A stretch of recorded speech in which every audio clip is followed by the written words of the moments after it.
So let's start. Good morning, all. I believe most of you know me. My name is Mehmet Basaran. I am working as a senior and modern investment advisor at Department for International Trade.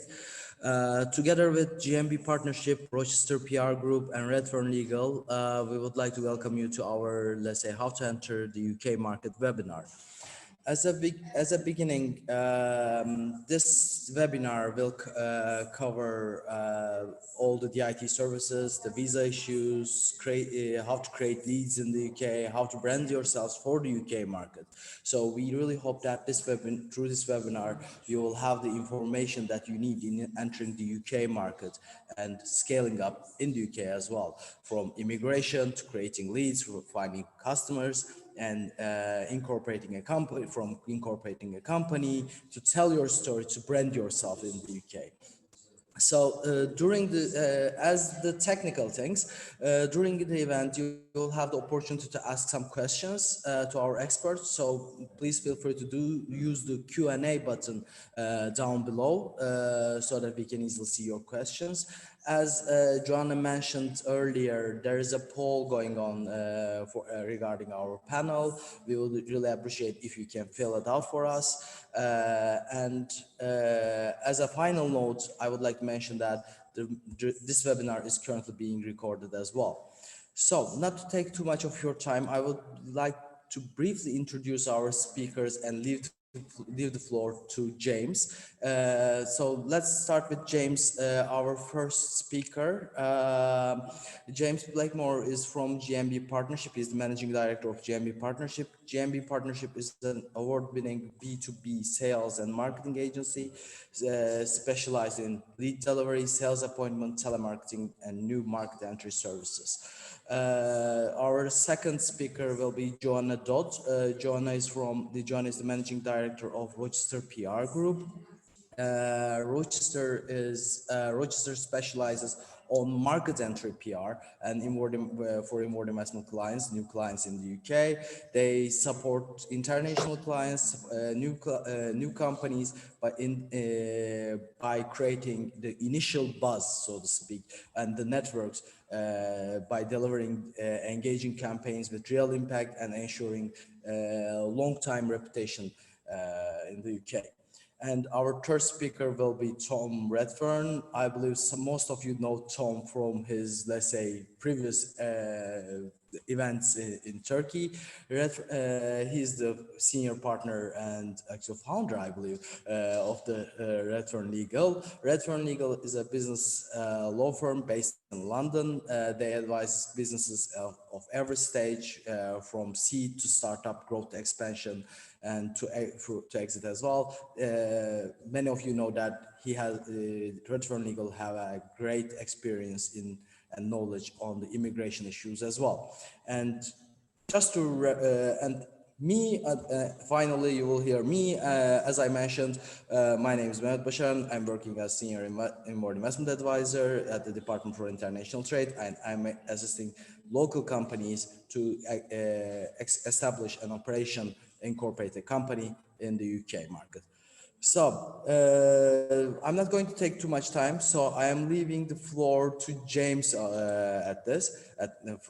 now. So James, you are the host now. Could you just make me the host, please? That's yeah, okay. I just did that. Cheers, mate. Oh, fantastic. Great. Let me just share my screen.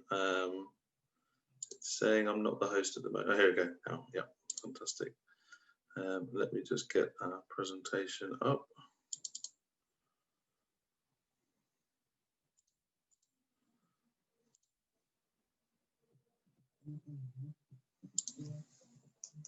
So yeah, welcome everybody. Thanks so much for your time this morning. And I'm pleased to talk through a little bit around strategy and top tips for sales in the UK market.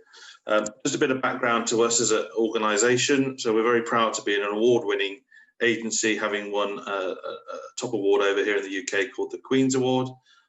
We work with predominantly international businesses, helping them find customers and opportunities here in the UK market. Over the 14 years of being in business, we've worked with 700 companies in that specific space.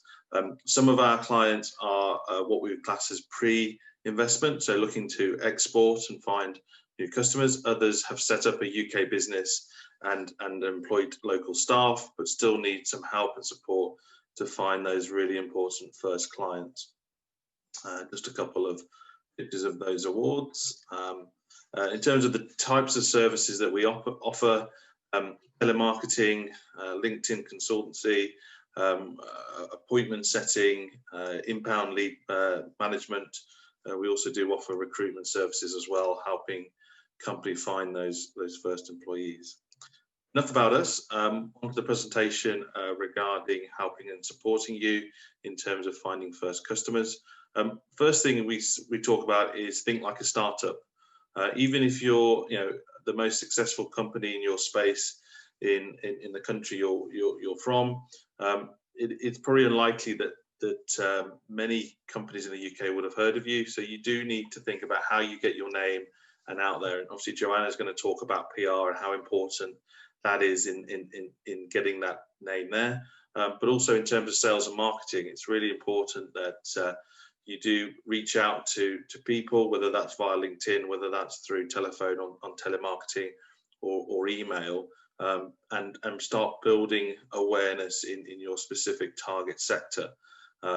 A lot of companies are reliant in their own market on word of mouth. So which is a great thing, in terms of, because you've built up a reputation in the marketplace, because you're known, then sales come through that word of mouth process. Obviously in the UK, that's not going to be the case. So what are some of the things you can think about to help start those sales? A lot of what I talk about in these type of presentations is that one thing on its own won't work, even if it's a great thing such as telemarketing or attending a trade show. Very much in isolation, those things can be a bit of a waste of money. It's when you combine those things. It's when you combine PR with other marketing activities. It's when you combine attending a trade show with doing some calling before, during, and after the trade show in terms of follow-up, etc. It's by having some potentially tracking on your website where you can engage with, understand who's been looking at your site, and then follow those up. So all those things mentioned in that slide are really important, and I'll cover some of those in a moment. So what's really important in those sort of first outreach? Data is key to any lead generation telemarketing project. If you get the wrong data at the start of the project, then it's doomed to fail. We do a lot of work with our clients trying to understand who their existing clients are in their own market, doing some profiling. Is there a connection to those client base? Obviously, normally that's via what sector they are in, the size of company, whether they're privately owned companies, whether they're public companies, are they multi-site? These are the type of things that we like to discuss and understand around the numbers of customers that any client looking at the UK would be. And then we find UK companies that have a similar profile to that. And that's where the initial database is built. That can be done by yourself in that early stage, really trying to research. Using LinkedIn is a good tool to do that. But getting the right data, getting the right CRM to help support that data is extremely important.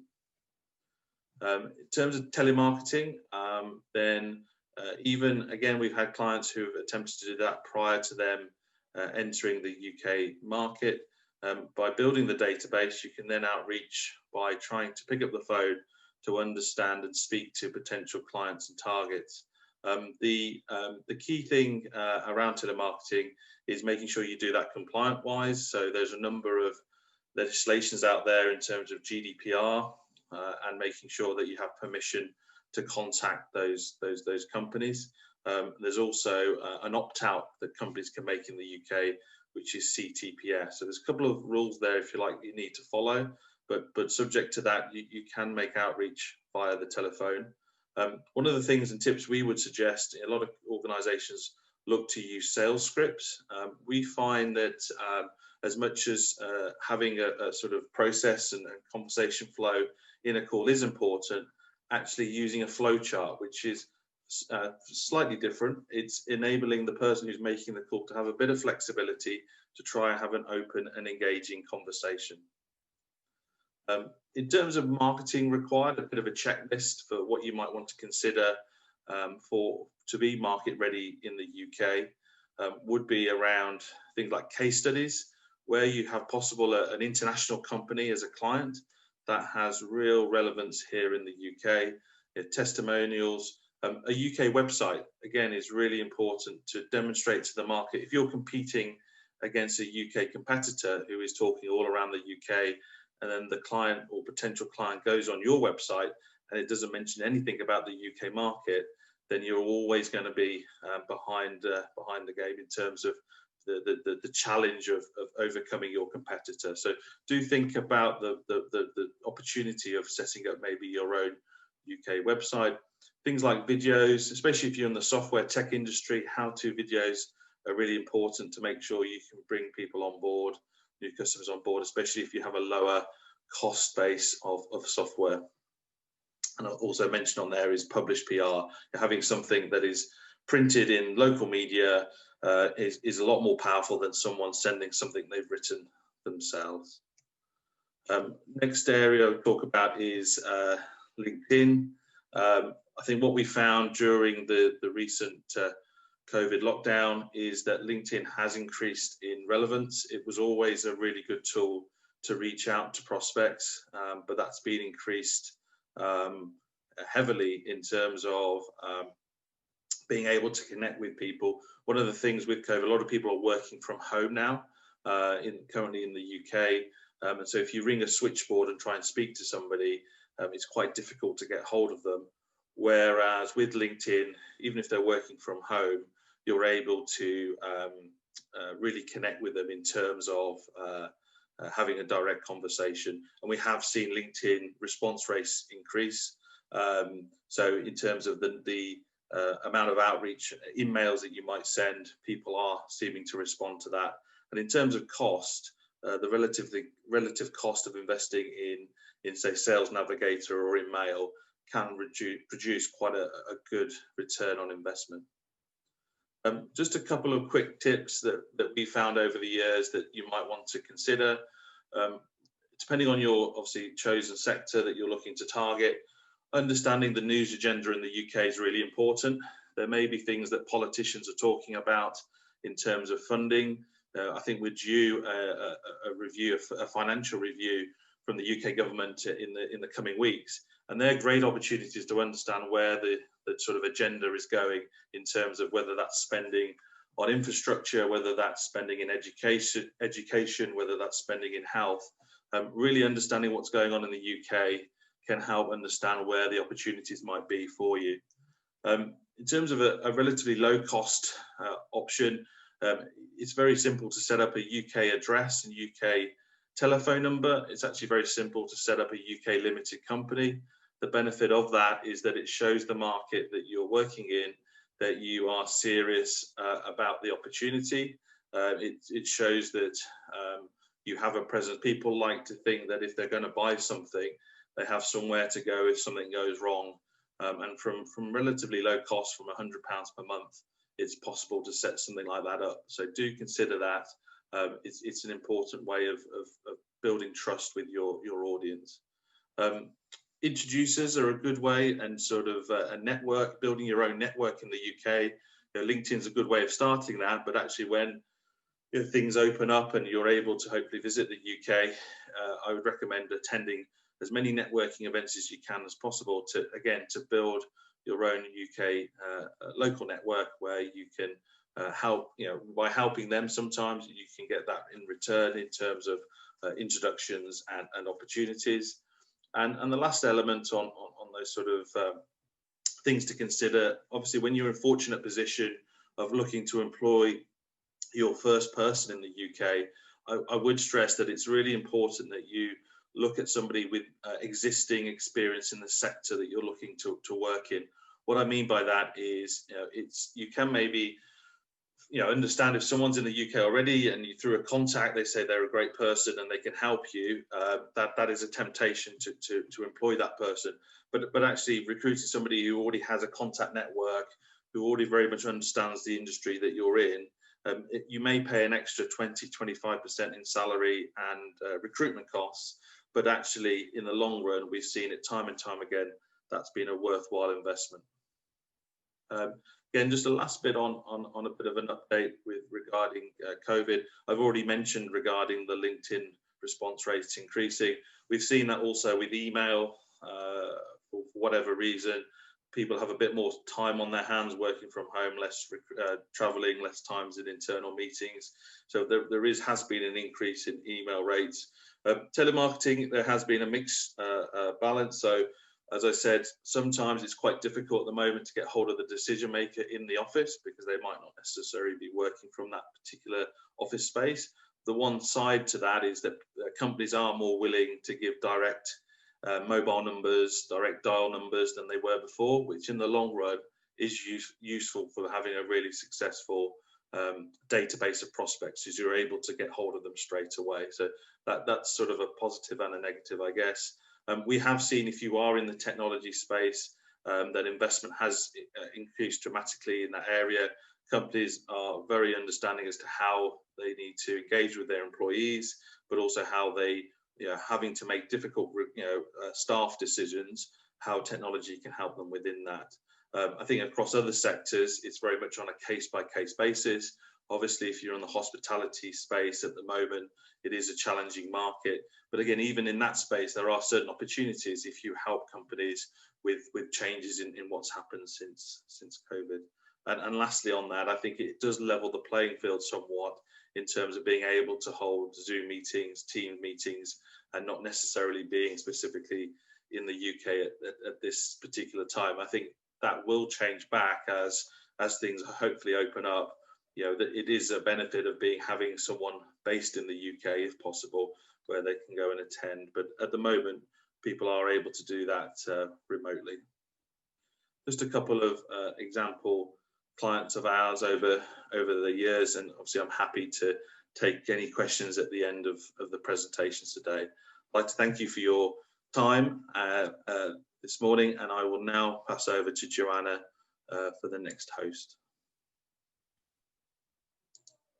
Thanks, James. Should be there now. Oh, just before I bring up everything, do you want us to, shall we end the poll? We've got quite a lot of people have, so I'll end the poll now. We've got quite a lot of votes in. So we'll perhaps talk about that a bit when we come to the Q&A later. So let me just, first of all, bring up my screen. Yeah, it's some quite interesting. Sorry, I'm getting distracted by the results of the of the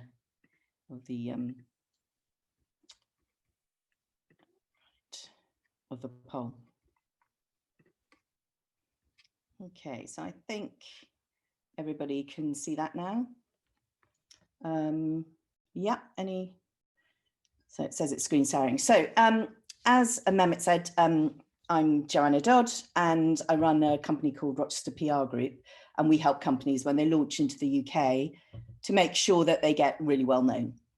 But Mehmet has specifically asked me to talk about branding in connection with that today. So I'll start off by saying I'm not a designer, I don't create logos, and it's not going to be a lecture about branding itself.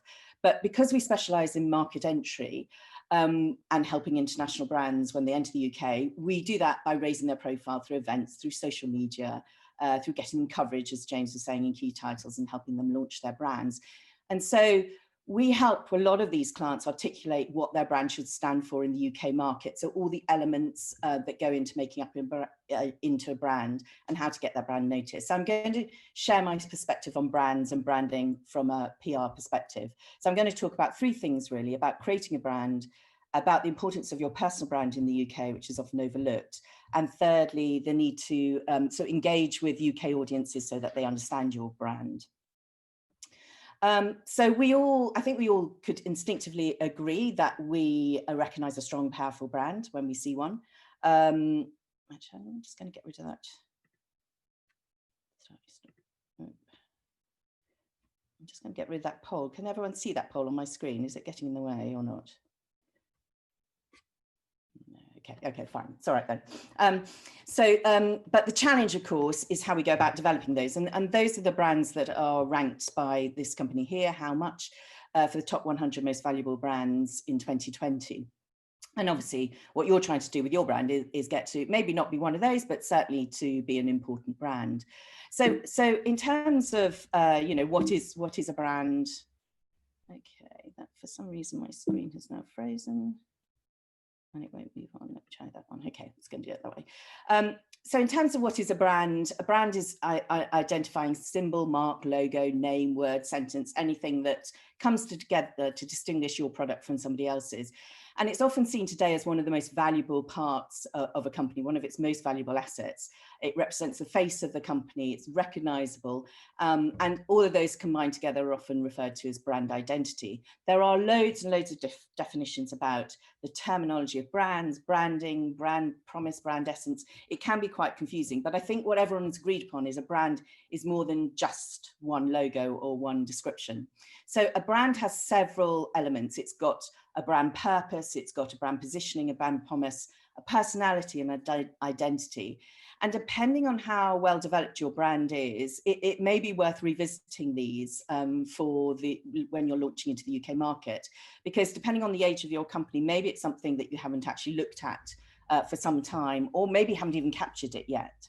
So I'm just going to show you a few other sort of logos and talk about their brand and how they've really sort of thought about their brand in terms of what they're trying to do to position it and to clarify the attributes of their brand. So I think if you look at something like Toblerone, you're looking at an authenticity, a heritage. They refer a lot to where they came from. It's very much part of their brand.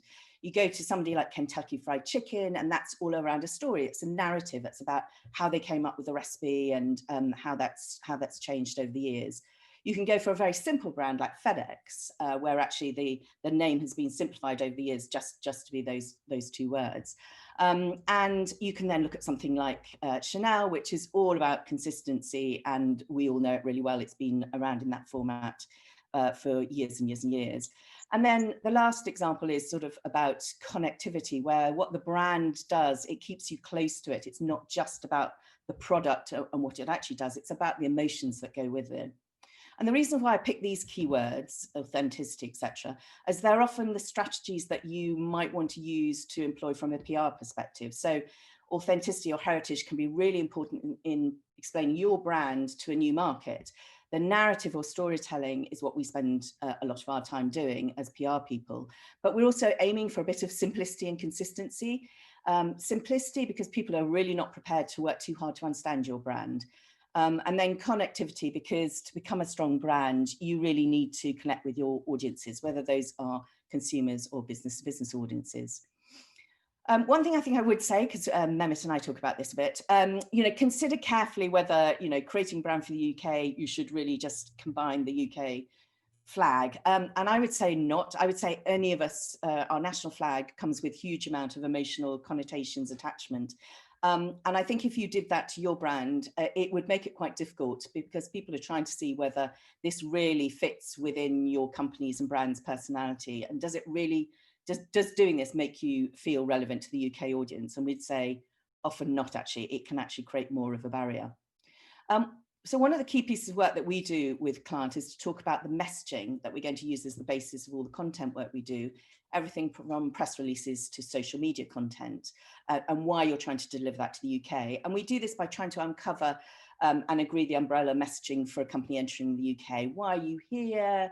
And all the underlying messages. So rather than saying we're the biggest, whatever company in Turkey, you're trying to explain why you're more relevant to the UK, why your brand is really relevant to the UK market. And in many ways, it's very similar and linked to what I was saying about brands. You need to know your brand really well in order to work out what your messaging is. So you need to know your positioning and your purpose in order to explain why they're going to be relevant to the UK. And you need to know your brand personality because you've got to think how you want to engage with the UK audience. So in essence, it's all about knowing your brand really well in order to position it correctly for the UK market.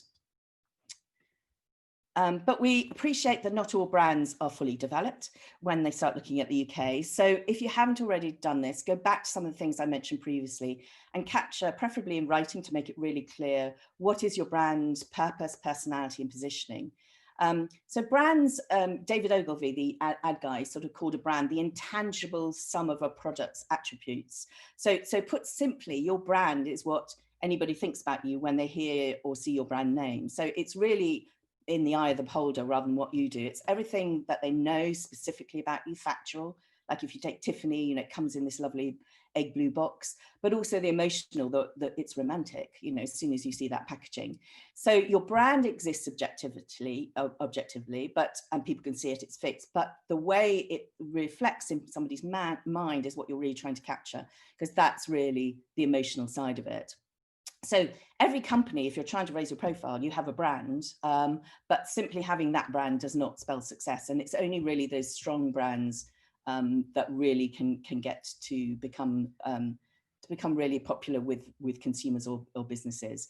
So, you know, you by portraying this, what you're trying to get across, you generate brand awareness. And, you know, a brand that is really strong creates brand loyalty. It can help increase sales.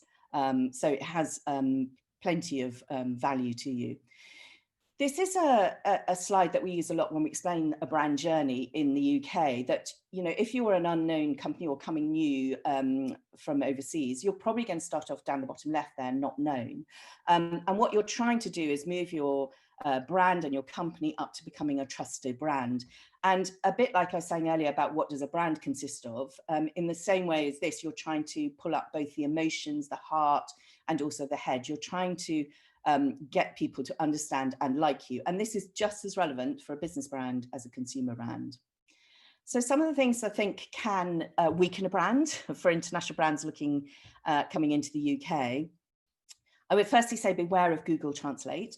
It's great for most of us, but it's not perfect English, and it can make that very obvious on, for example, say on a website. I would say we're very, the Brits, generally speaking, we're very good about being very polite. So I was talking to a company in the last year who's using a great expression in the UK. So what they wanted to say was the only limit is your imagination, but they were using it incorrectly. The words weren't quite right. And the guy I mentioned this to said, well, I think you might be wrong, because nobody's ever told me that this is the wrong thing to say. And I said, no, that's just because we're being very polite, and we wouldn't like to offend you. But we do notice it. So face to face or over calls or anything like that, or over telephone, we probably wouldn't say, oh, I don't think that's right. But actually, if we saw it written, we're less forgiven. So your website or content needs to have correct spelling and grammar. And these are just some other comments that we had from some media and from influencers to pick up on some clients who came in from overseas. Interesting one, this one, which is they don't like the American voice. So this is used by one of our clients. And that is an interesting thing that, you know, generally speaking, a lot of companies are targeting international, and that does include the US. I think it just depends. You just need to think about it, because if you're trying to say you're specifically targeting the UK and then you're using American English and American voices, it doesn't feel quite that to a UK audience. So there's no right or wrong, but just remember that. Make sure that grammar is always correct. As I say, this person was slightly perturbed reading this client's website and thinking, oh, I'm not sure that the grammar is exactly how I want it. And also they highlighted it didn't look like it was written by a native speaker. All of those things in themselves, you know, can put people off engaging with your brand and feeling that attachment to your brand. So it's really worth making sure that you invest in some great colloquial English and get it right. It really is a small investment, but worth it hugely. The other thing that I mentioned was that I wanted to talk about was about your personal brand. You know, there's that saying that people buy from people that they trust. Oh, no, this is just, sorry, for some reason, this is going the whole way through. I didn't want it to do that. Let me see if I can go backwards. Hang on. That's weird. I don't think I pressed all those buttons. But anyway, just a snapshot of what else we're going to be talking about. So people buy from people they trust. And you know, that's really very true of you as a personal. Oh, it's doing it again. I'm not quite sure why. Do you know what? I'm going to stop the share and I'm just going to talk it through, and I'll send you the notes afterwards. So people buy from people they trust. And, you know, Jeff Bezos has said, you know, brand is what people say about you when you're not in the room, which is quite scary. But to become a trusted brand, it's really just as relevant for you as an individual. So, you know, we've put such an emphasis, as James mentioned this earlier, on being seen, to be here meeting people, and now that's not possible. So there is more that you can now do to make sure that you get seen and understood by people. You've got to remember that you're a senior representative of your company. So your brand is very much associated with the company that you're working for. And so the sort of things that you need to make sure is firstly, and it's very obvious, you need to be visible. People in the UK, the things that we tend to do, we tend to look first at your website. So, for example, are you listed there as a key person on their site? You know, make sure you are, if you're the one representing the company in the UK. Otherwise, we might think, well, who have we got who's talking to us? We will also look you up on LinkedIn. James mentioned this earlier. LinkedIn is hugely important, and you know, it's important for you to have the right you know, descriptor about yourself. But also, I suppose, in the bit that we would work on, it's also very important about posting content, making sure that you're talking, engaging with people. We will also look up your company on LinkedIn. Is it active? Has it posted a lot? Has it got interesting things? Is it focused on the UK market? And we'll also take a good look at your social media. For example, do you post in English? All of these things will give us clues whether I'm a business customer or a consumer of your brand in the UK, as to whether you really are focusing on the UK market. So people who reach out to me out of the blue, that's what I tend to do. And I will, I think, behave like a lot of Brits, which is, you know, if it's not really relevant, I'm not going to work too hard to look at it. So that's why it's important to take time out to reassess your brand, particularly for the UK market. And I'm just going to give you a few tips, which I'll share on the slides afterwards, about what you should do to help your brand engage. The starting point is you need to do something. So whatever your you know, budget or time constraints, just make sure you are doing some activity to get yourself noticed. And you're not, you know, you're really not trying to achieve the status of best kept secret. You do want to get known to be successful in the market. So the things I would suggest you do is, you know, get to know your market in the UK, make sure you understand its rhythm. Do you know it well enough to launch into it? You know, the key dates and times of the year, you know, who are the key opinion formers, and how does it work? Is it very different from that same market back in your home territory? Because often the answer is yes. And then look at your competition in the UK. Look at those other brands. You know, are there lots? Are they competing for attention? You know, how are they positioning themselves? Can you take a guess at what their brand positioning is, their brand promise is? You can often get a sense of their marketing spend, actually, in terms of what they're doing and what they're spending on. And that gives you a clue as how much you might have to sort of spend to compete against them. And then, you know, look at trade body. James mentions can be really good, or a good consumer group. And then really work out why you're relevant for the UK. Who's going to be most interested in your brand, product or service, and why should they be interested?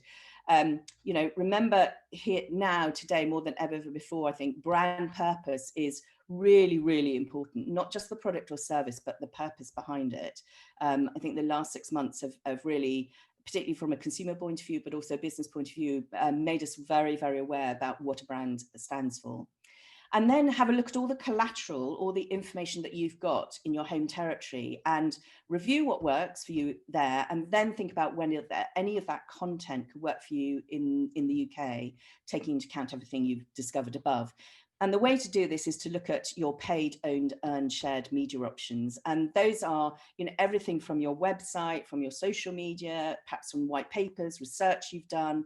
Really sort of sift through all of it and have another look at it and work out, actually, that could really help us position ourselves in the UK, because that's so relevant to our brand. And we haven't used it for years here because we're now very established, but actually the UK, we're going to be new. We're going to be, you know, as James said, almost a startup again. We've got to explain everything to do with our brand. And then make a plan out of all of this, you know, so don't just try something, make a plan that you set some objectives for. You're really trying to work out whether this works for you. The other things I would say is, don't overstretch yourself. Don't overpromise for the UK market. If you're not the most amazing company, don't say you are, because once we find that out, we tend not to trust people quite so much. And trust is what you're really aiming for your brand. And then don't, sort of try and post everything over every social media channel, the exact same post every time. That's not what we would consider, to be really great use of social media in the UK. And again, it will undermine the credibility and the trust that people have in you. I'd say also be really authentic.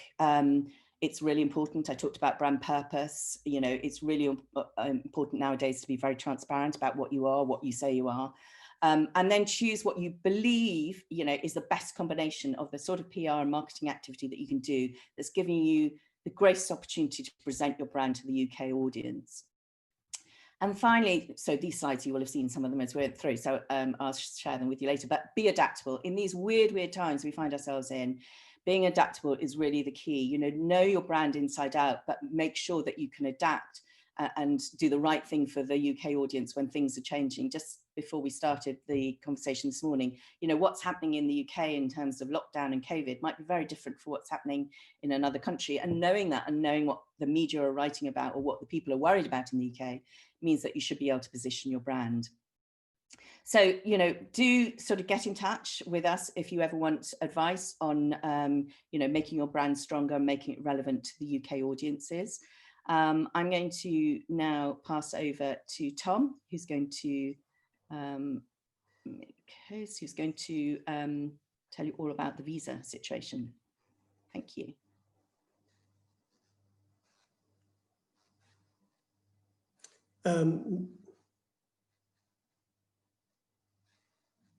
So thank you, Joanna. I think you've made Mehmet the host.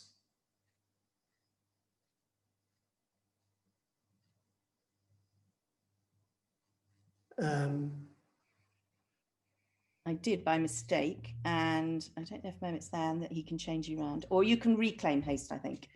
Sorry, that I clicked on the wrong one. Do you want to, if you say reclaim host? I just made Tom host at the moment.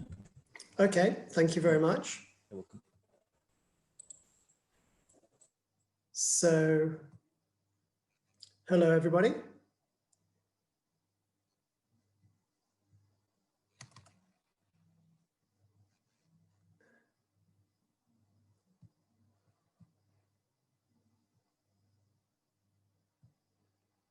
Good. So again, hello everybody. It's great to be with you, and I'm going to talk to you about the visa options.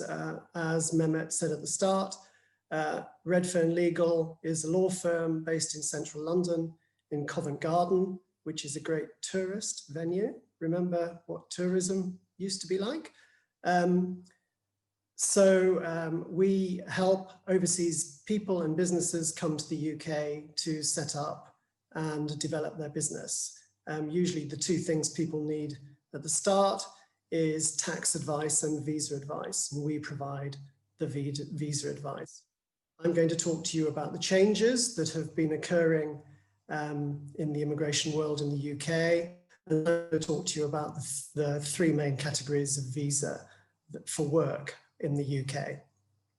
So to start with the major changes that are going on in the visa system in the UK, and these slides will be sent to you afterwards, so don't worry about trying to take photographs of these as we go through them.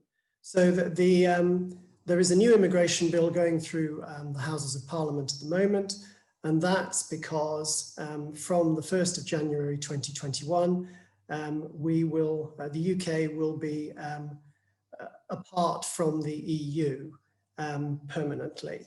At the moment, it's going through a transition stage, and that is due to finish on the 31st of December. So that means that from the 1st of January, all EU nationals arriving in the UK from that date will require a work visa to work in the UK. Now, because my next slide will be about the EU changes, but because of those significant changes, the UK has decided to make changes to the whole of the immigration system. pleasingly, what it has done is it has made it a little bit easier to get work visas to come to the UK for people from outside of the EU. So that's a good thing. One thing to note, however, is that the cost is going up. The government costs associated with work visas tend to go up all the time, at least once a year. And next week, the health charge is increasing from £400 a year to £624 a year. That's per person for each visa year. And what that means, the health charge is all about individuals who have visas being able to come to the UK and to take advantage of the National Health Service free of charge. So it's still good value. The tier 2 is something I'll talk about later, the sponsor license. And the good thing about the changes that are coming in are that people with skills equal to A-level standard will be able to get work visas. At the moment, you have to be a graduate level to be able to get a work visa.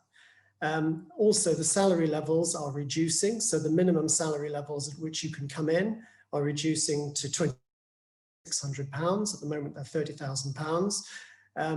And the general visa category currently requires advertising to go on for at least 28 days before you can submit an application for your favoured candidate to come in.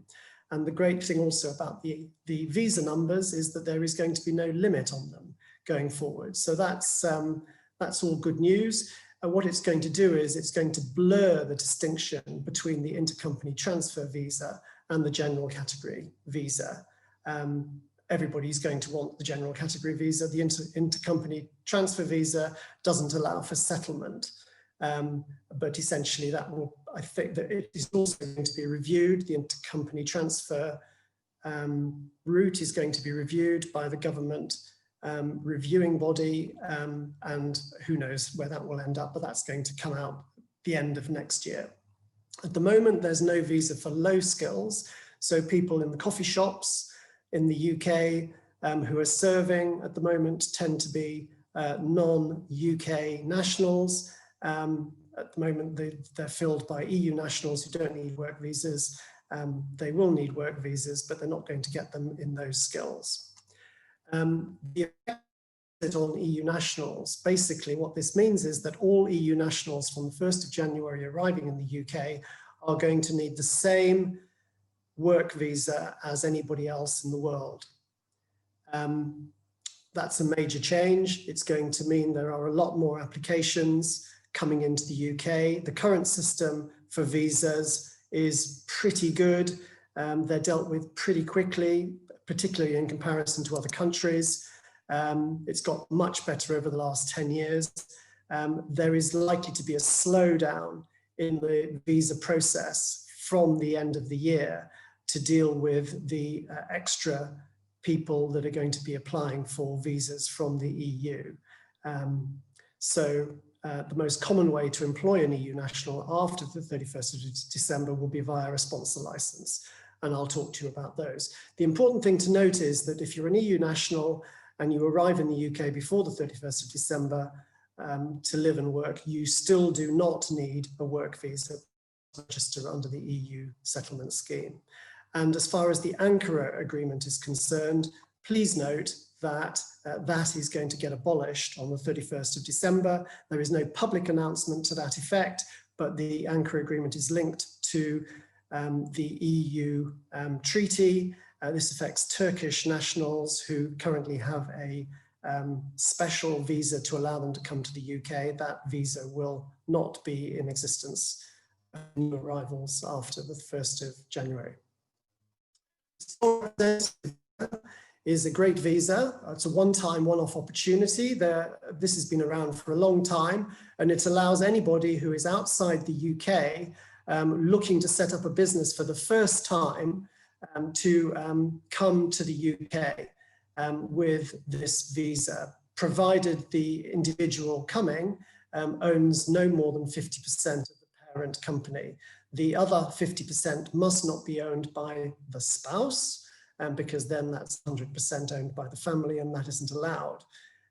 So it must be only maximum 50%. And if you try and get around that 50% rule by, say, giving the shares to somebody else in the family, note the new test, the genuineness assessment, which gives decision makers much more discretion to reject applications. Essentially, if you own more than 50%, you should be looking for another of the visa routes to come into the UK. But it's a great visa. It's valid for 3 years initially, and then for a further 2 years. 5 years gets you to indefinite leave to remain, IR, equivalent of the green card. Your spouse can apply for dependent visa and is allowed to work wherever the spouse can find work. So that's a great visa. The tier 1 category is for self-employed people. The tier 2 category is for employed people. So tier 1 is for entrepreneurs. And you'll see there are 4 categories there that I flag. The first is the investor visa. This has tended to get tainted by the fact that people with lots of money have used it to buy their way into countries like Cyprus and Malta. Cyprus is big in the news at the moment for providing dodgy visas to people with lots of money to come in who really shouldn't have used that money. The UK doesn't want to get tainted with that, but it has. However, the checks have now increased massively. So if you do have £2 million and you want to come to the UK with this visa option, which is a great option, then you should be aware that the checks that are going to be done on that 2 million are now much greater. You are able to settle after 5 years, 3 years if you have 5 million, or 10 million pounds gets you in after 2 years. The Global Talent Visa is my favorite visa of all. It's a fantastic visa. It's the most flexible visa of all. It used to be called the Exceptional Talent Visa. It used to have a cap on the numbers associated with it. Now, there is no limit to the numbers that can come in. It's for an individual, and you don't need any capital. What you do need is exceptional talent, or not exceptional talent, but very high talent, and it must be international. It can't be just linked to your own country. The great thing about this visa is that it's been around for 4 years. You need a 2-stage process. So first of all, you apply to the endorsing body relevant to your field, be it science, humanities, engineering, medicine, or tech. So for example, if you're a tech company and you have set it up and you have great talent and you feel this particular route may be the one for you, you can go to stage 1, which is to apply for the endorsement, see if you get the endorsement, and only if you get the endorsement can you apply for the visa. So the first part, which is to apply for the endorsement, if you fail with the endorsement, it doesn't matter. You can try again if you want, or you can move on to another type of visa, but there's no black mark against you at all. And the endorsing bodies that are going to review your application are all government agencies and have got used to doing this. Their response rate is due within 8 weeks, but they've actually been responding in 3 to 4 weeks. I sense that this route is going to be used by EU nationals more after the 1st of January, and therefore I feel that the response rates, which have been excellent, are going to get slower because of the surge of applications from EU nationals. But it's a great route, and anybody coming to the UK should consider this route. And you don't have to be shy about your talent. Basically, even if you think you might not succeed, I would recommend you having a go, because there's nothing to be lost by other than time in going for this. And you can do 2 parallel options at the same time. You can be preparing this and you can be preparing another route. And if you get this route, then you give up on the other route and carry on with this route. If you don't get this route, then you carry on with the other route. So I think it's a great idea for you. Startup visa, and the Innovator Visa are both new visas that have been going for 18 months. They replace, sadly, the Entrepreneur Visa. And in sharp contrast to the Global Talent Visa, these two visas are still finding their feet. The principle is the same. You need an endorsing body to be able to endorse your business plan. So on the startup visa, this is for people starting out. This is for self-employed people, again, remember. This is for people who haven't got experience in business and are starter-uppers, whereas the Innovator Visa is for more experienced people. The startup visa is for 2 years. The major problem with it is the endorsing body. Now, you will remember that I said with the Global Talent Visa that the endorsing bodies there are all government agencies. The problem with the startup visa and with the Innovator Visa is that the endorsing bodies have all been private companies, and they only have a limit. They have a limit on the number of endorsements that they can give, say 5 or 6 or 7 in a year. So if you have 700 applications coming in for an endorsement, you really haven't got much chance. You have to be on their program to be able to get an endorsement. Now, the good thing about this is that the endorsing bodies are being joined by government agencies. So Department of International Trade have become an endorsing body for these two routes. There is a pilot scheme going on with DIT at the moment, which is going on to go on until about March of next year. But provided that pilot scheme goes through okay, then from spring of next year, it's likely that the startup visa and the Innovator Visa will open up to a lot more people to be able to apply for this route, which will be great news. The startup visa does not require any capital, but you do not get settlement rights. So the 2 years that you can be there for, neither of those 2 years applies for settlement. Whereas with the Innovator Visa, you need £50,000 of capital to invest in the business. The visa's for 3 years, and at the end of 3 years, you can apply for settlement, but the bar is higher for settlement through this route than it is through the normal 5-year route. So you need to be aware of that. Nobody's got to that stage yet because this has only been going since March of 2019. So it's only going to be in another 18 months or so that we're going to see the issues that arise with the indefinite leave to remain coming through this route. Again, endorsing bodies are required. And again, there are 2 government departments that are becoming endorsing bodies, which is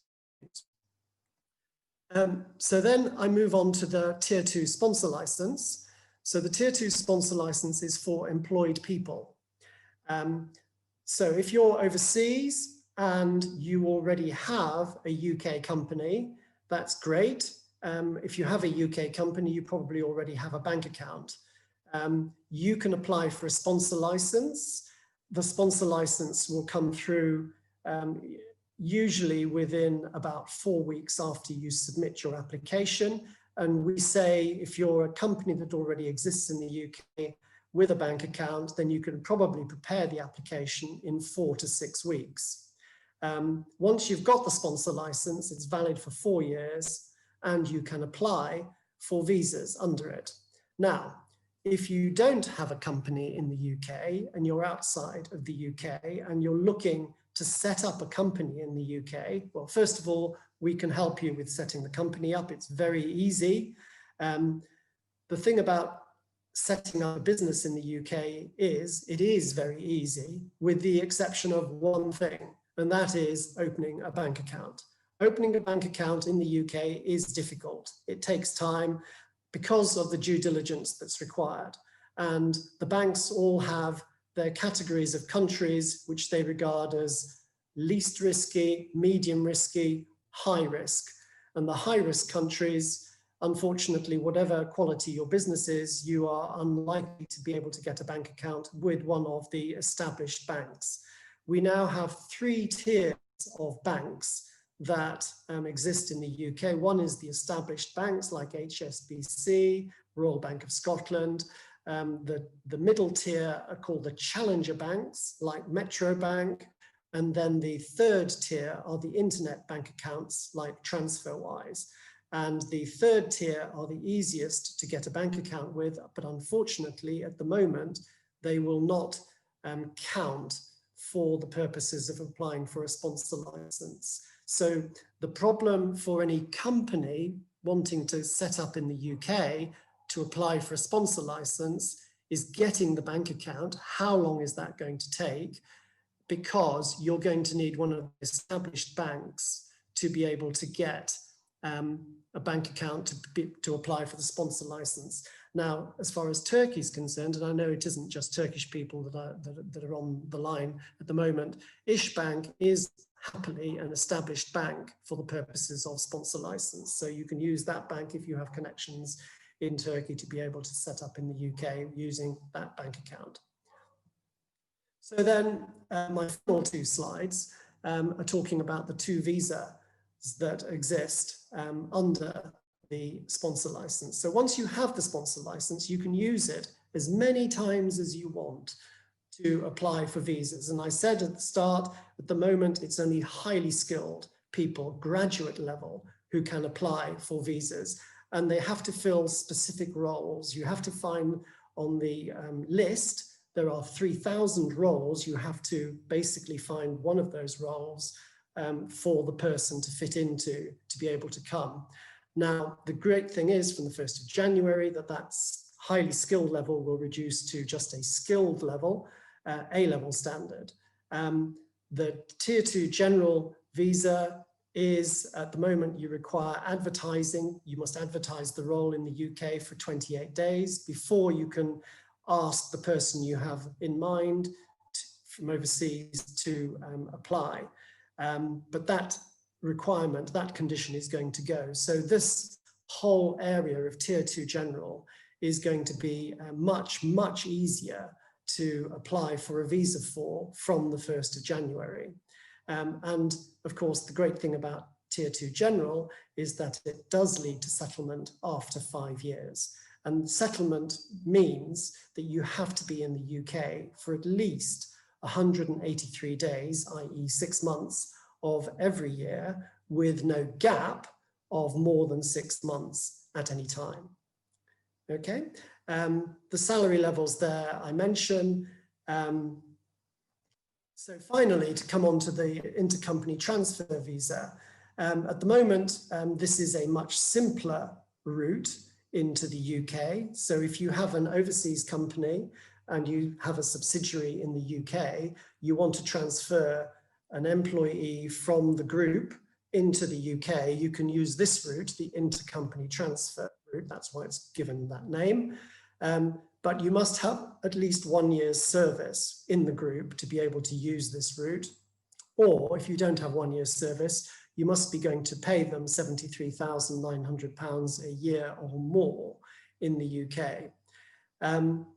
The problem with this route is there is no settlement right, and you cannot switch from the intercompany transfer to the general category. As I say, come the 1st of January, the general route becomes a lot easier, and therefore there will be no reason why anybody should want to use the ICT route that I can think of going forward because of the conditions that apply to it. And that does me as far as the visas go. I'm now going to hand back to Mehmet to basically take over.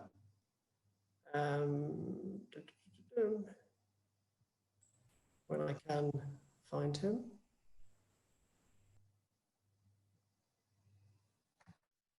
Sorry. Stop video, make host. Thank you. Okay, I will be talking about more about the DIT and our inward investment services. But before that, I would like to thank all of our panelists, speakers. They were very, let's say, informative, not for me, but I believe it's also for you as well. So just to before my, let's say, presentation, I would like to when I checked the, let's say, names on at the audience, I saw some familiar names, so that will be some kind of a repetition for you, but please feel free to ask any questions as well. As I mentioned, we will be trying to answer all of your questions at the end if you write it down to the Q&A section. So let me share my screen too. So here we go. Yes, I believe you can. I believe you can see my screen. So, as I mentioned, my name is Mehmet Basaran. I'm working at the Department for International Trade as Senior Inward Investment Advisor. And what is DIT? You can read it all, but in short, DIT is the official department of the United Kingdom's government, Her Majesty's government, which supports UK companies to export and also overseas companies to invest in the UK. So our main aim to not only to promote the British, let's say, trade and exports, but also United Kingdom as a whole, as the best location in the world as an FDI location, so to speak. So in general, we are made of, let's say, three main departments, three sections. Trade policy group, which is dealing with mainly about the trade policies, free trade agreements, etc. UK export finance, which is an official body for, let's say, financing the export opportunities in other countries. So if you're a UK company and would like to enter a tender in Singapore, for example, you can get some assistance from them. And the third section is international trade and investment, which I belong actually. So as I mentioned, our main idea is to support UK companies and to export, and foreign companies, local companies, to invest in the UK. So as a very brief, what inward investment team can do for you in supporting your company in investing in the UK. So our services are free, first of all. It's totally confidential.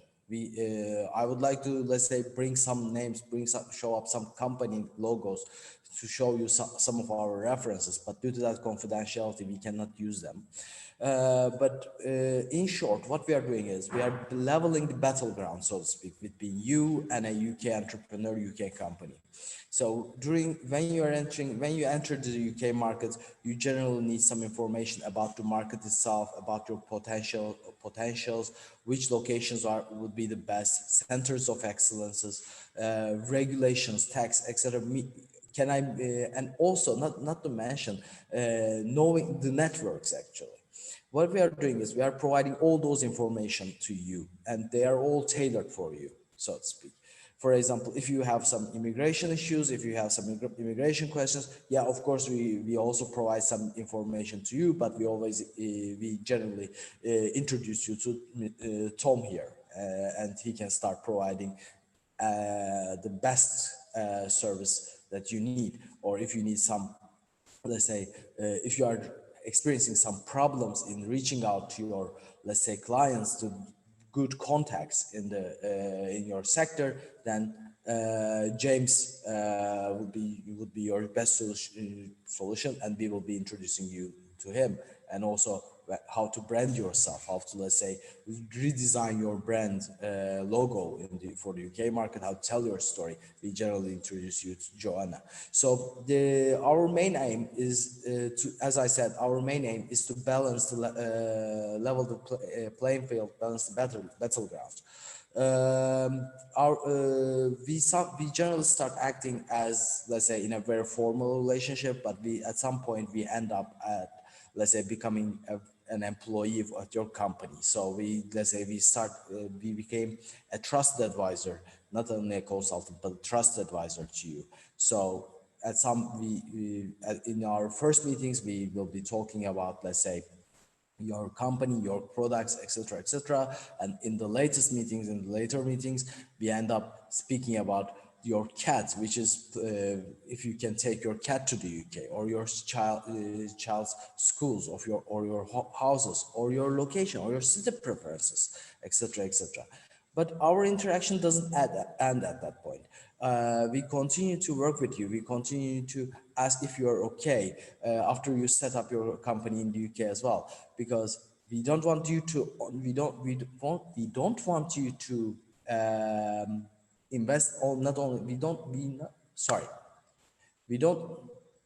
we want you to invest in the UK, but we want you to export from there as well. We want you to grow from the UK as well.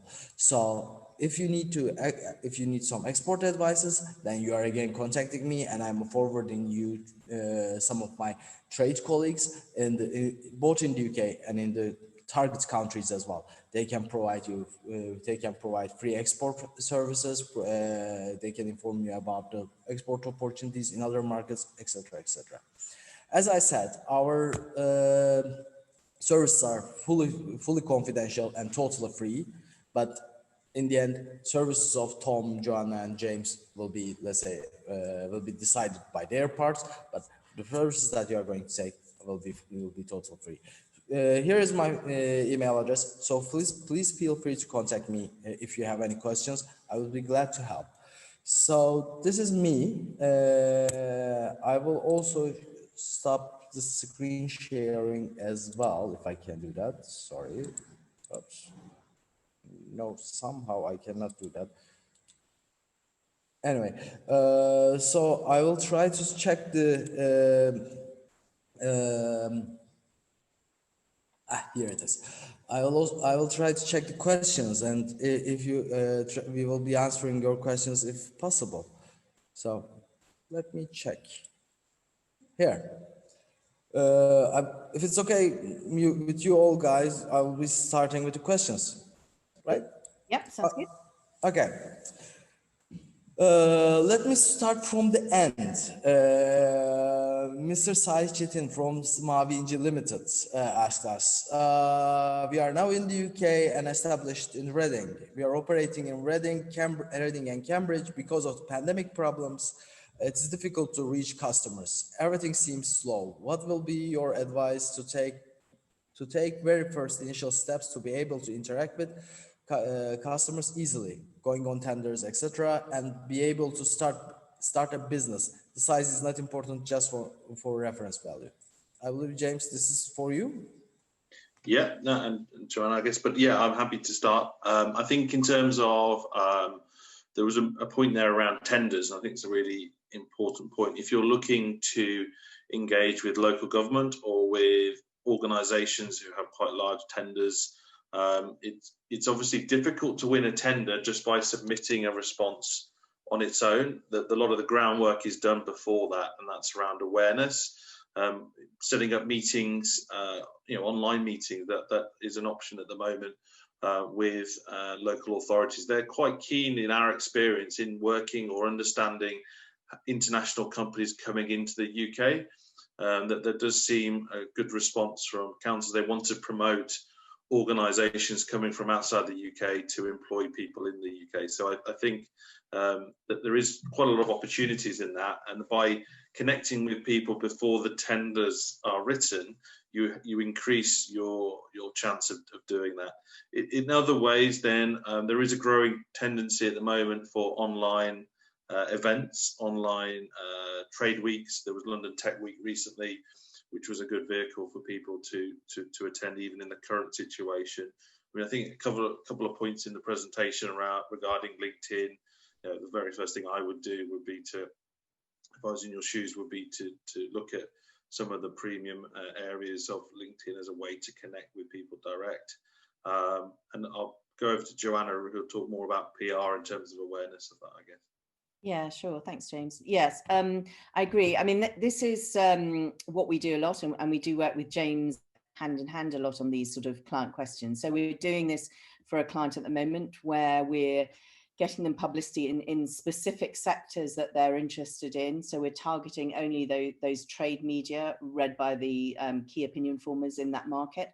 And by getting them coverage, we're then giving them the opportunity to get in touch with those customers, because through the published article online, there's click-throughs. You know, our client can see who's visiting their website, can see what's going on. So I think, as James said, it is awareness at the beginning. LinkedIn is a very good place to start, as I said earlier as well.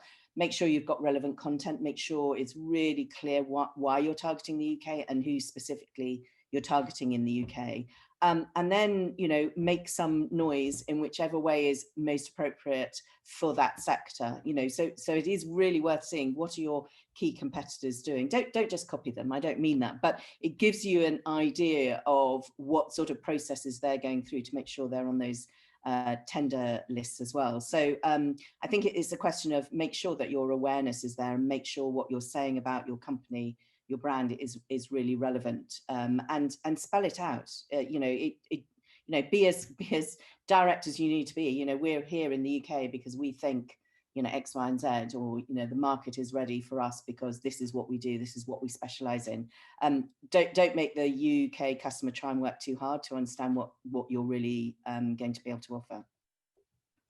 Just one thing, I guess, in addition to that, on trade associations.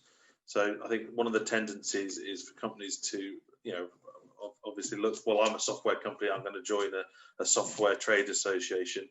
Well, actually using it from a sales opportunity is actually who are your customers and who do you want to network with there.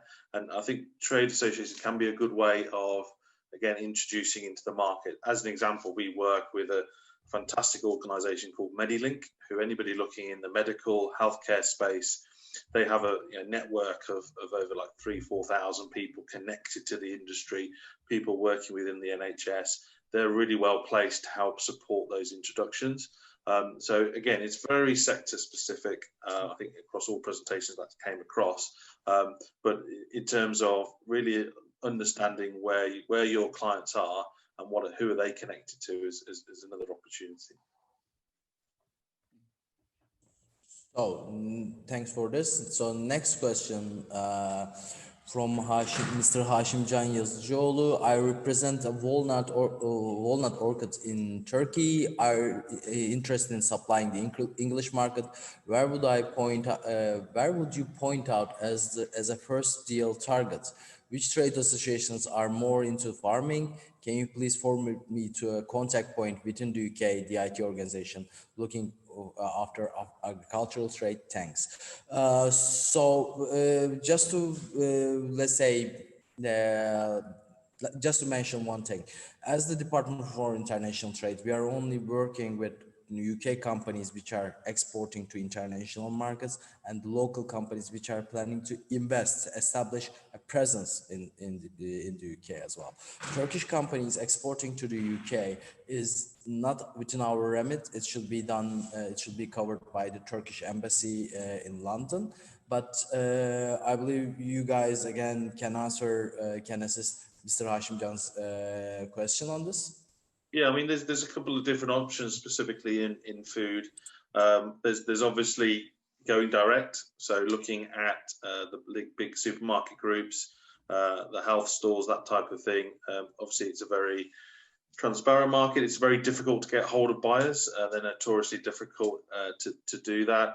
The other route is through a distributor or agent, a wholesaler, let's call it. There is also food service options. So those companies in normal times providing food to the hospitality industry, into the food industry in terms of manufacturing of cakes and that type of thing. So there can be a quite diverse range of different targets and prospects. I think specifically on the trade associations, I'm actually doing a project at the moment for an Australian company in that space, and they're looking at more around the organic angle. There's a growing number of associations in that space that again can provide opportunities, and then there's the more traditional sort of food industry trade bodies. So there are quite a lot of options there. I know, Joanna, I'll go over to you because I know you have some specific examples of food companies you've worked with.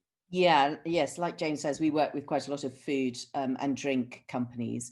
So it's sort of similar to what James and I said to answer the first question, that, you know, depending on who you're, first of all, who you're targeting, whether you're targeting as brand selling into the retail or whether you're targeting food manufacturers here as an ingredient, makes a big difference to what you're trying to do and who you want to reach. But the food trade is really, really well served in the UK by very specific trade publications. So, you know, if you're a food brand and want to get noticed, then something like The Grocer magazine is the ideal place to be seen, to be read about. It's hugely influential. A lot of sort of stories from The Grocer actually appear in the national press as well. It's one of those very highly regarded food bodies. So it depends who you're trying to target. And then there are still some very good food and drink events happening, obviously more online at the moment, but as James was saying earlier, events are a good way to network with people that you might not be able to get to. So we were on a event last week, which was Food Matters Live, which was, there were a lot of international brands there looking at trying to find distributors or suppliers, or, you know, a variety of things, or customers in the UK. So, and then again, I would go back to the point I made before, just make it really obvious what you're looking for. You know, we quite often put articles in the press saying, you know, this is what's coming over, this is the brand, this is the company. And, you know, by mentioning we're looking for distributors or whatever, that's actually where people will read it and get in touch with you as well. So it's a similar thing to make sure you're really clear what you're trying, who you're trying to sell to, and then make sure you get some awareness around that. Tell people that's what you're trying to do. Yep. Okay. The next question is, this is more related with the prices actually. And to be honest, James, I received this question a lot regarding you. Can JMB serve us to get sales-based commission? Actually, this is the main thing. Maybe I should ask this to both John and you, James. What are your, let's say, revenue models, so to speak? How do you charge companies? Let's say working with, let's say, commission based would be okay for you as well, because I received this question incredibly too much. Yeah, no, it's good question. I think from our point of view, there is an initial investment needed to undertake the initial work. You know, my overheads, I'm being completely transparent as a business, is my employee wages, and so I need to at the start of a project cover those overheads. And so initially we work on a pilot basis for a 3 to 4 month period. That works for both sides. It enables us to first establish the market. It enables us to invest in getting the name and reach out there, but also understand what the response is. And then after that period, we're happy to continue on a month-by-month basis on that fee basis, or revert to a longer-term, more strategic partnership, which is based normally on a 12-month agreement, where we would take some of the risk on board as well. But there would still be an element of retainer within that. And just following on from that, in terms of how we charge for our time to do jobs. So usually a client, when they first are looking at the UK market, would want to start with a project. So it could be, you know, to revamp our website, and we would then sort of talk to them and say, well, okay, we think it is, you know, 2 days work or 3 days work, and we would cost that accordingly. It's very difficult to do any sort of payment by results, because well, certainly at the start of a relationship, just because actually it's not clear to either party from your side what sort of results you're expecting.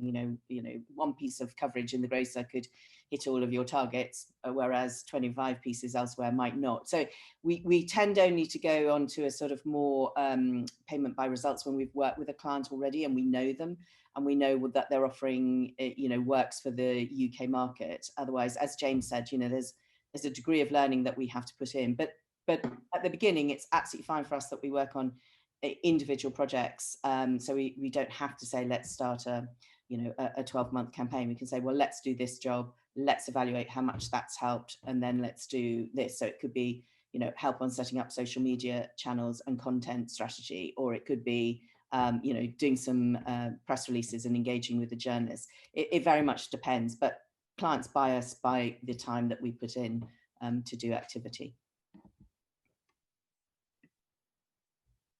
Yep, unmute myself. Yeah. So I also received some questions over WhatsApp as well, by the way. Some of my existing and current investing companies have contacted me and asked me some questions.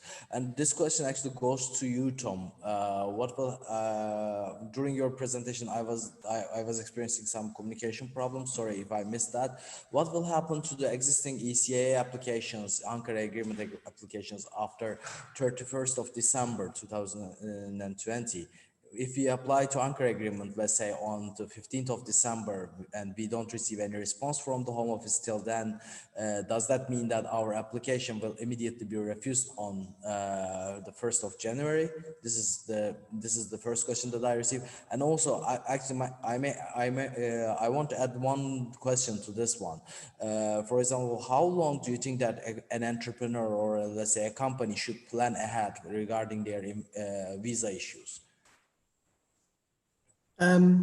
Okay, Mehmet. Well, the first answer, if you submit an application on the 15th of December for the ECAA visa, then I would expect that process to be followed through, allowed to be followed through. It won't be stopped just because the 31st of December has arrived. The principle of UK dealings is that provided you submit an application by the deadline, then it doesn't matter how long it takes.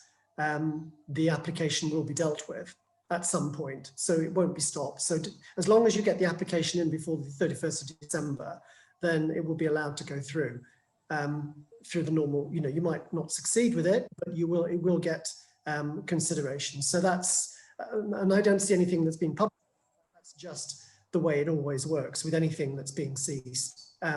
You are allowed to apply up until the deadline. And then your second question, Mehmet, which was? How long a company or an entrepreneur should plan ahead regarding their immigration or visa issues? How long an approximate time? What is the approximate time? Yes, so, well, it's an interesting question. I mean, we would always say, allow yourself 3 months to apply for the visa. And that just means to apply for the visa. If you want to come in, then 6 months, I would say. So if you're looking to come in March of next year, say COVID, hooray, the vaccine has arrived, March of next year, should I be thinking about applying for my visa now? We'd say to you, you need to be thinking of the strategy. What's the right strategy for your visa, which we can help you with? And then if you want to come in March of next year, now is as good a time as any to be starting, because that's only 6 months away and you don't know what interruptions are going to arrive between now and then. And you've got to get your application in and you've got to get it out. And at the other end, you don't know what the COVID things are going to, how they're going to delay things, and also how the 1st of January is going to delay things with the Brexit things. So I would say 6 months is what you should be looking at. And also, may I ask one other thing on that front as well? For example, what would happen to the current Ankara Agreement visa holders, or let's say global exceptional talent visa holders, etc., because of that COVID-19 situation? For example, I'm aware that, for example, some of my existing investors, existing clients, came back to Turkey because they didn't feel safe. In the UK, they would like to be with their families, etc., during that pandemic time, and some of them couldn't, let's say, met this more than 180 days requirements. So what do you think, what will happen to them?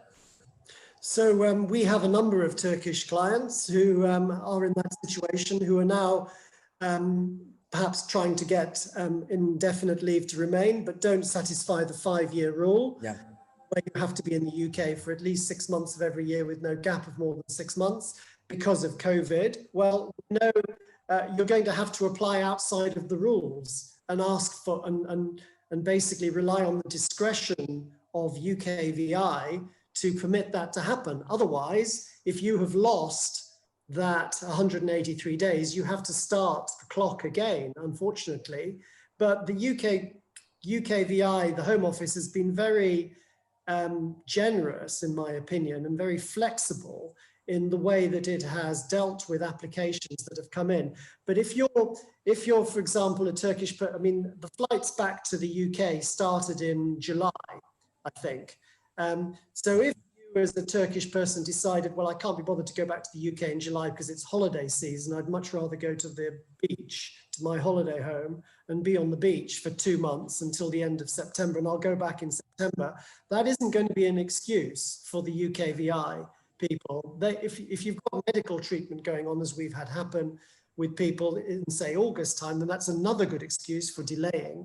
But otherwise, if the borders are open, because the aircraft are flying again in July, then beyond that time, if you have failed to come back simply because you think it's unsafe to be in the UK, well, I'm not sure that's going to succeed, particularly since it's the holiday season, and it's quite likely that, and I don't blame anybody, I'd rather go to the beach as well in July and August time in Turkey than be in the UK, although the weather was very nice actually then. So I would say you have to rely on the discretion of the UKVI. So as far as I understand, they should be contacting you right away, actually before let's say applying for ILR as well, because I feel like there are some things to be done at this stage. For example, if you are, let's say, in your second year with your global talent visa, for example, or exceptional talent visa, but in the end you have 3 more years to go, but you couldn't, let's say, that you need to, I don't know, inform the Home Office, UKVI, etc., etc. I believe I will be forwarding a lot of people to you on this front because I'm receiving a lot of questions. Okay, the other questions, interesting ones. What qualifies? What are the qualifications to use the descriptions? World greatest, world most innovative. What kind of certificates are acceptable to use those? Shall I start? Yeah. Yeah, because I think I mentioned about sort of don't overclaim. I mean, there are, you know, there is the Guinness Book of Records, but I wouldn't really recommend that. I think one of the great things for descriptors are winning awards. So whether that's winning awards in your home territory or international awards, they do credentialize you a lot and work very well. So that would often be something that we would talk about when a client's won an award somewhere. You know, we're working with a company now, and they're working with Microsoft, and we've announced that and got a lot of coverage for them, for example. I would steer clear of it because the one thing that the UK media are quite good at is investigating these sort of things. And there's been, you know, there's always stories. There's been a story recently where somebody had claimed that they've got a 20-second COVID test, and that it was actually the Financial Times started just digging and pulling their story apart, actually. So investigative journalism is sort of alive and kicking in the UK. I don't think that would happen particularly, but it's just that, you know, it's very difficult. Those sort of, they become a bit like wallpaper. If I'm the world's best, I'm the, or biggest this, I'm the most innovative that. I think you can show it through other things. You can show it through the case studies. You can show it through the companies that you work with, the problems that you've helped overcome. I would just be a little bit leery about doing that, particularly when you're, if you're a brand that comes and actually people will have heard of you, then you've got a better chance of using some of those claims. If you're a brand that perhaps your market hasn't even heard of you, even though you might be huge elsewhere, I probably wouldn't start by saying that because it can make people feel a bit uneasy if you're claiming something and then, people think, oh, somebody else does. And the way we discover this often is when we do a messaging session that I talked about earlier with a client, and we put up around the wall sort of lots of different descriptors, and often it's the world's biggest or the UK's largest or the whatever. They go, oh yes, that's us. And go, no, it's actually your major competitor. Oh, that's one's us. No, you'll find that's another competitor. So I'd just be careful. It becomes a bit, I really wouldn't advise it unless you can genuinely prove it in some way because of size or number of customers. I'd avoid it if at all possible. You're on mute, Mehmet.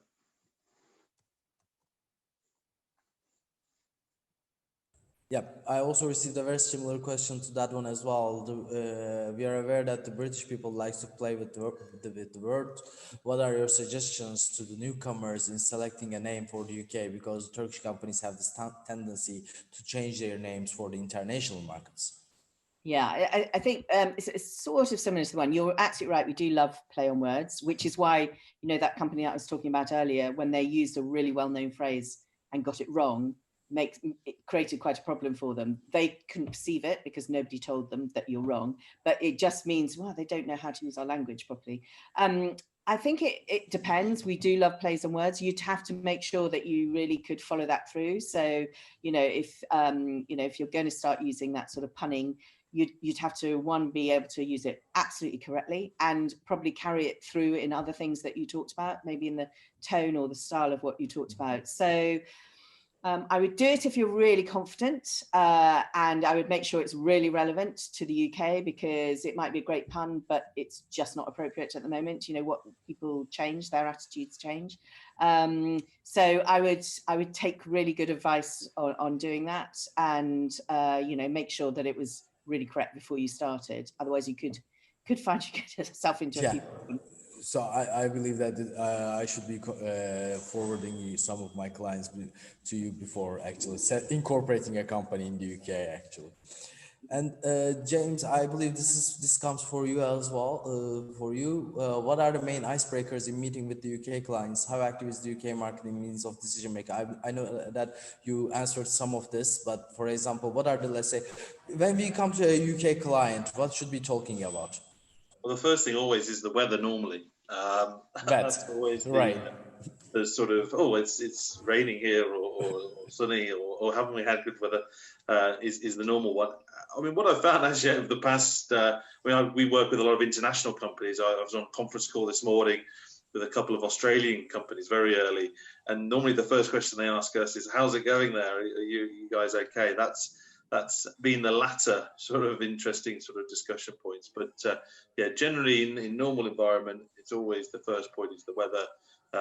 Obviously, different business cultures, different ways of doing things. You know, in certain markets, I normally, you know, if we can think there's a common link. So again, doing a bit of research before a meeting, looking on LinkedIn, if there's anything there that gives you a hint as to something you might have a connection with, it's always good to utilize that. You know, for instance, if I ever have I'm a bit of a cricket fan, and if there's any sport here in the UK, if there's anybody I see with a connection, I always talk about sport, that type of thing. Something that to build that rapport.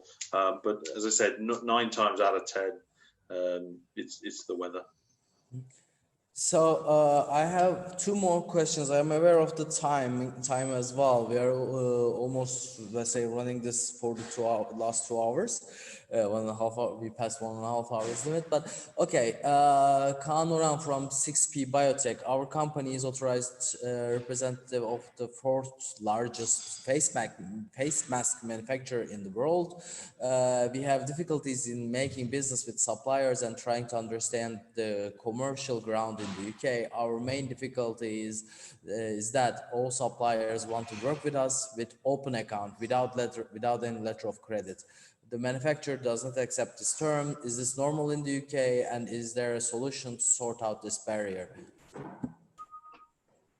So very technical question, but I don't know if you have any answers to that.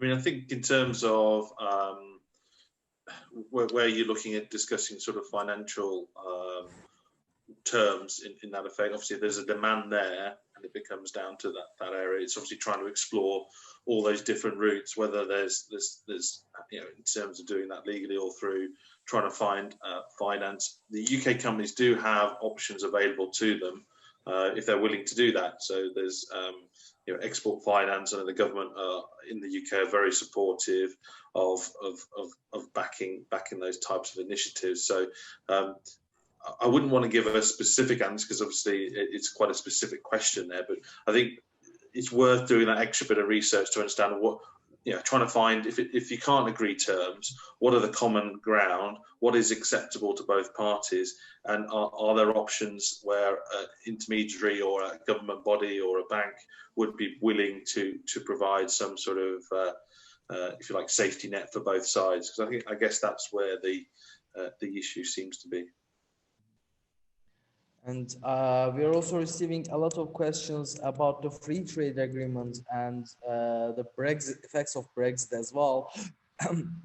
So to be honest, I don't want to get into the free trade agreement discussion because it's something, a sensitive issue, and there is nothing certain on this at this stage. So I don't want to, let's say, speculate. So I'm leaving this one a little bit out. But I would like to hear your thoughts about the Brexit and no deal Brexit in means of, let's say, international trade and investment. I'm aware that I can easily say that, for example, India and UK is and will continue to be a member of the international trade and investment ecosystem, and we will still be a, let's say, hotspot for international trade and investment. But you are the people on the ground who are actually doing some business and working with companies. What are your thoughts? I mean, in terms of, it's obviously a difficult question, as you mentioned there, Mehmet. Who knows what the future holds? I mean, some of the sort of events that I've attended virtually, and briefings from some government ministers have sort of, there's still a positive outcome. I think there's a lot of politics at play at the moment. Obviously, you've got French presidential elections coming up. You've got internal British politics as well. So it is always going to go down. It always was going to go down to the wire. I think there's just my own view, again, no reason why it might happen, but my own personal view is that a deal will be done. But it's one of those things. It wasn't going to be done by now. It was always going to go down to the last possible minute. So we'll wait and see. Hopefully there is a deal done, but if there isn't, then I think there's still lots of opportunities. The market's always still going to be open. UK, by its very nature, is it receives a lot of imports and is looking to export as well. So I think that the borders will always be open in that respect. But I'm not sure what Tom and Joanna think. Tom, do you want to add anything, or? Not really. I mean, we are still waiting for news about free trade agreements and new trade agreements. It's all to happen still. We're just forecasting what we really don't know anything about at the moment, I'm afraid. Yeah, I think from our perspective, I think, we've seen a lot of companies entering in the last few months that perhaps have been thinking about the UK for some time. So actually, in many ways, it's not yet, put people off coming from an international stance. And I think, generally speaking, what people are still saying is it's a great market. In terms of customers, consumers, it's a great market to target. And I think there is a lot of the companies that we see come into the UK to go onto the US or to go elsewhere. And I think there is a lot that the UK does in terms of the way it works and, its emphasis on brands and marketing to help actually strengthen brands before. So, we hear a lot of our clients say, we're coming here because we think if we can make it here, we can make it anywhere else. And we know this is a good test place for our brand, for our company. So I think that will definitely continue. And for many, it's opened up new opportunities, actually, in the last few months of lockdown. Weirdly, for some companies, that's opened up a market they weren't thinking about the UK, and that's been really interesting too. And to be honest,